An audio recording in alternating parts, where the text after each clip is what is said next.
Ação de consignação em pagamento ou ação consignatória é uma das minhas apostas para a segunda fase da UAB em Direito Tributário, agora em 2024. Eu vou ministrar uma aula sobre essa peça e você deve assistir até o final. E aí, todos bem? Olha só, primeiro de tudo, deixa eu me apresentar. Eu sou o Sérgio Mota, sou professor de Direito e ministro aulas de Direito para a segunda fase da UAB, também em Direito Tributário. Eu quero que você siga as minhas redes sociais, porque eu trago dicas e macetes para quem vai fazer o exame da ordem, para quem procura estudar com mais eficiência e para quem quer avançar nos estudos e melhorar o seu desempenho em provas e exames, tá bom?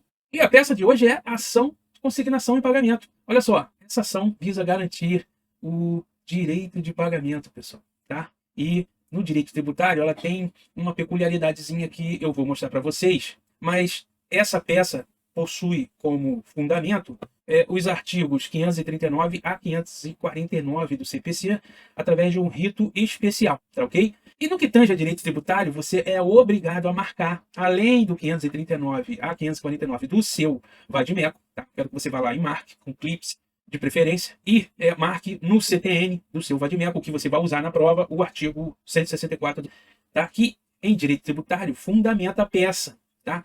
Ação de consignação em pagamento. Nessa peça, o contribuinte, né, o legitimado ativo é o seu cliente. E o legitimado passivo é a União, Estado, Distrito Federal ou qualquer município, tá bom? Que, em regra, estará praticando uma ilegalidade quando da cobrança de determinado tributo. E o seu cliente não se furta a pagar. Ele quer pagar, ele deseja pagar. Entretanto, ele quer pagar para o legitimado correto. Ele quer pagar o valor correto, às vezes sem multa, sem juros de mora, tá? Ou seja, ele quer pagar. Tá? É o direito de pagamento na seara tributária, tá bom?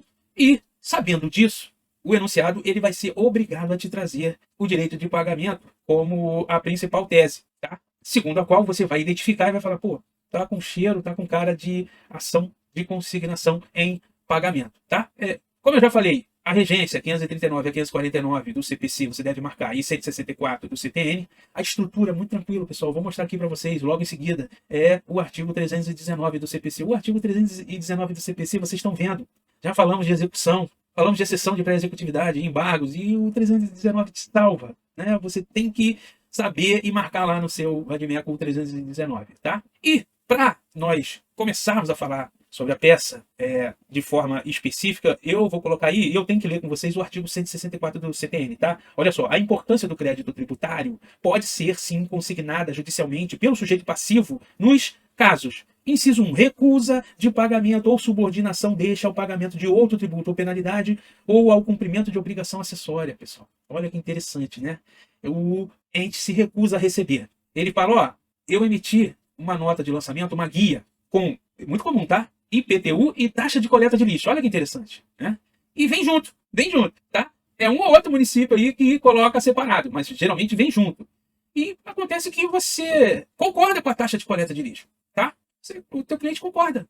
Pô, não, eu quero falar do IPTU. Por quê? O IPTU eu demoli a casa de trás e eu não quero pagar o valor todo, ok? Eu demoli a casa de trás, entrei com processo e não sei por que vocês processaram o valor total do IPTU.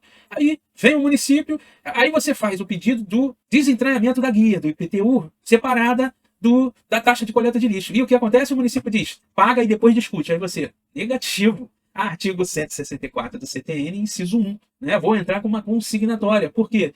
Porque eu quero pagar a taxa de coleta de lixo separado e quero discutir. E eu não sou obrigado a depositar nenhum valor para discutir o valor do IPTU. Tá bom? E, pessoal, gera-se, por exemplo, um problema, um conflito no inciso 1. Inciso 2. Subordinação do pagamento ao cumprimento de exigências administrativas sem fundamento legal. Eu vou dar um exemplo. Olha só, vamos dizer que você seja uma pessoa jurídica, tá? Um comércio, e você quer pagar a taxa de prevenção de incêndio. Estou dando um exemplo, tá? E você vai lá no Estado e fala, pô, emite para mim a guia da taxa que eu não quero ficar devendo nada não. E aí o Estado chega, né, através de seus funcionários, e de forma legal diz, ó, para você ter a taxa e poder pagar, você tem que estar com o alvará em dia. Estou vendo aqui que o seu alvará ainda não foi emitido. Você, pô, não foi emitido por culpa de vocês. Tá? Agora eu quero pagar. Eu não vou pagar juros nem multa, porque vocês estão dizendo que eu tenho que ter o alvará e, em virtude do alvará ainda estar em processamento, eu não vou poder levar a taxa para pagar. É sério isso que vocês estão dizendo? Artigo 164, inciso 2. Vocês estão subordinando o recebimento da guia de pagamento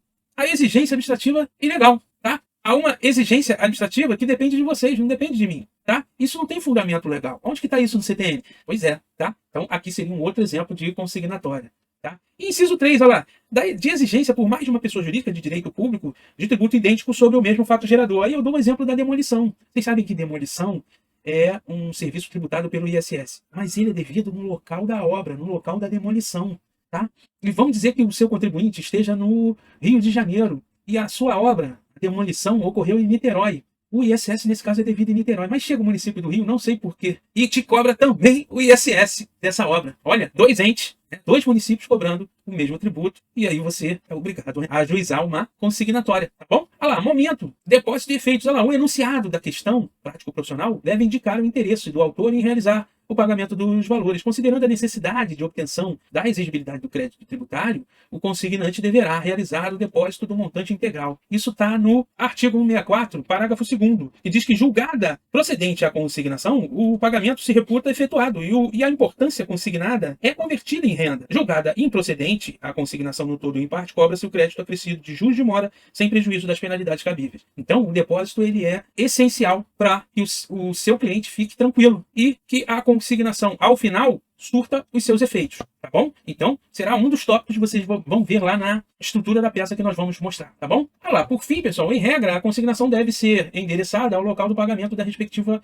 obrigação. Então, no nosso exemplo aqui, porque nós temos, você vai colocar no polo passivo, no caso do ISS, como litisconsorte necessário, o município do Rio e o município de Niterói, bom? E, nesse caso, é a justiça comum, porque trata-se de tributo de competência municipal. Se fosse um tributo de competência federal, seria a justiça federal, tá bom? Então, você vai poder ajuizar tanto no Rio quanto em Niterói, tá? Por quê? Porque você vai ter essas duas possibilidades. Bom, agora vamos dar uma olhada na estrutura da peça. Vamos lá. Olha lá, pessoal. Tá aqui a estrutura da ação de consignação em pagamento e não foge muito do 319. Nós temos aí o endereçamento, qualificação, autor e réu, cabimento, artigo 164, inciso 1, ou inciso 2, ou inciso 3, tá? Com a respectiva pontuação aí. O depósito aí, ó. Você vai abrir um tópico falando do depósito com fundamento no artigo 164, parágrafo 1º e artigo 151, inciso 2 do CTN. E aqui eu quero abrir um parênteses, olha só. O ideal é que você consiga a suspensão da exigibilidade desse crédito. E aí você é obrigado a fazer o depósito integral do valor e você pede junto, ó. Você combina o 164, parágrafo 1º com o artigo 151, inciso 2 do CTN, e aí você pontua no que tange a depósito e suspensão da exigibilidade do crédito. Tá? Para quê? Para que não corra juros. E nós temos também, olha lá, descrição dos fatos, geralmente é pouquinho, 0,1, e a pretensão, olha lá. A pretensão é o direito material que você vai ter que colocar e geralmente é a maior pontuação. Não é o nosso foco aqui, mas você tem que conhecer e tem que saber aí, por exemplo, se for ISS, se for taxa, se for imposto, você teria que colocar aí. Por que, por exemplo, o ISS sobre a obra, no exemplo que nós temos, é devido em Niterói, no local da obra, e não no Rio, e nesse caso o Rio estaria praticando uma ilegalidade quando da cobrança, tá bom? Os pedidos, olha só, pessoal. 1. Você vai pedir a autorização para a realização do depósito. Artigo 542, inciso 1 do CPC. Você vai pedir a citação dos réus ou do réu para contestar artigo 547 do CPC. Você vai pedir a suspensão da exigibilidade do crédito nos termos do artigo 151, inciso 2 do CTN. Você vai pedir que seja extinto o crédito tributário com a conversão do depósito em renda ao final, né, da consignação. Artigo 156, inciso 6 e 8 do CTN. Vai pedir ainda a condenação do réu em custas e honorários, lógico, e a não realização da audiência de conciliação, artigo 319, inciso 7. Vai protestar por provar o alegado por todos os meios permitidos no direito, os termos do artigo 319, inciso 6 do CPC, e vai fechar a sua peça e vai para o abraço pegar a sua carteira, tá bom? Agora eu quero mostrar para vocês as dicas que a banca vai ter que te dar para que você chegue à conclusão de que trata-se efetivamente de uma ação de consignação e pagamento. Vamos lá? Olha lá, pessoal, vamos trazer algumas dicas aí sobre o que a banca vai ter que te trazer para que você tenha certeza e acerte a peça, tá? Primeiro de tudo, e aí eu quero deixar aqui para vocês, a tese ou a problemática, o conflito, vai tratar efetivamente,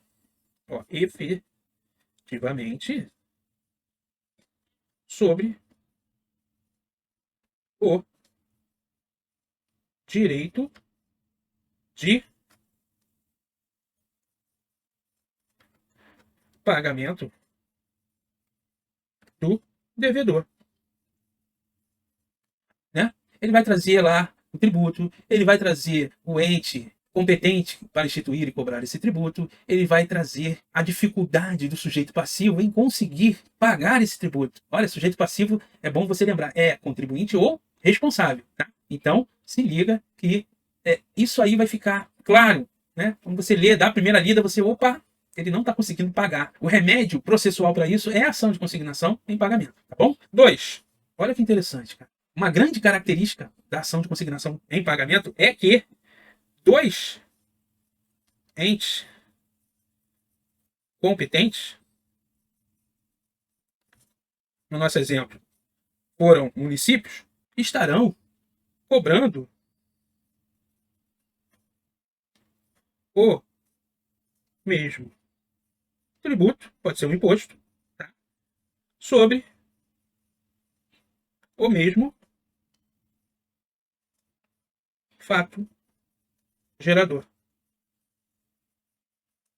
E aí, o seu cliente ele vai ficar em dúvida aí sobre a quem deve pagar, sabendo que não pode pagar o mesmo tributo para dois entes, ok? Isso perfaz uma inconstitucionalidade, tá? E aí, isso deve ser atacado ou guerreado através de ação e consignação em pagamento, ok? Por fim, determinado ente poderá estar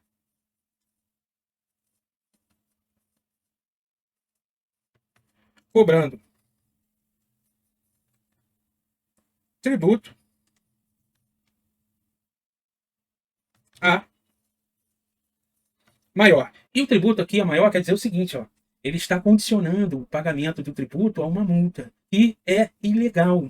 Ele vai dizer que perdeu o prazo para a impugnação, né? E aí perdeu o prazo, o tributo e a cobrança está definitivamente constituída no âmbito administrativo. E aí você sabe que a multa não é devida. Tá? Só que você não consegue pagar o tributo apenas para discutir a multa. E aí você é obrigado a depositar o valor para provar por todos os meios de direito que a multa não é devida. E aí nós estamos falando de consignação em pagamento. Nesse caso aqui, no item 3, você vai depositar só o tributo. Tá? Vamos dizer que nós estamos, lógico, né, pessoal? Nós estamos falando aqui de multa milionária. E aí é lógico que você não vai descapitalizar a sua empresa para discutir todo o valor se você pode discutir só o tributo, tá bom? E correr atrás da multa. Né? Nós sabemos que multas podem ser consideradas ilegais e podem cair no judiciário, tá bom? Com isso aí, eu trouxe aqui para vocês de forma bem singela consignação e pagamento no âmbito tributário. Um forte abraço, até a próxima.